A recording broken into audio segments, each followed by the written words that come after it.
Corona اور lock down کی وجہ سے تیزی کے ساتھ تعلیمی منظرنامہ بدل رہا ہے۔ بدلتے ہوئے حالات میں اساتذہ کا کردار کیا ہو، ٹیچرز اپنی ذمہ داریوں کو کس طرح ادا کریں، اس موضوع کو سامنے رکھتے ہوئے کرناٹک میں آج سے ٹیچروں کے لیے 7 روزہ مہم کا آغاز ہوا ہے۔ آل انڈیا آئیڈیل ٹیچرز ایسوسی ایشن کے تحت شروع کی گئی اس مہم میں ماہرین تعلیم، عوامی اور محکمہ تعلیم کے نمائندے ٹیچروں سے خطاب کریں گے۔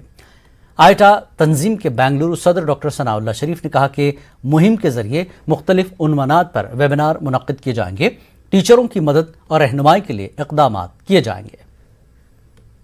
حالات اور کورونا کی وجہ سے منظرنامہ بدل گیا ہے، اس لیے تعلیمی منظرنامے اور اس پر جو بہت ہی غلط اثرات پڑے ہیں، بچوں کی نفسیات میں تبدیلی آ رہی ہے، والدین پریشان ہیں،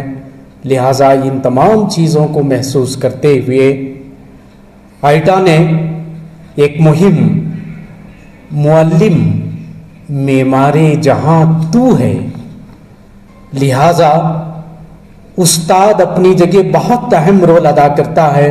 اور کسی بھی معاشرے کے عروج و زوال میں اساتذہ یقیناً ایک کی رول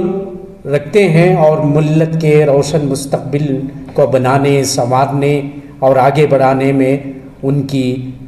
خدمات قابل قدر ہیں۔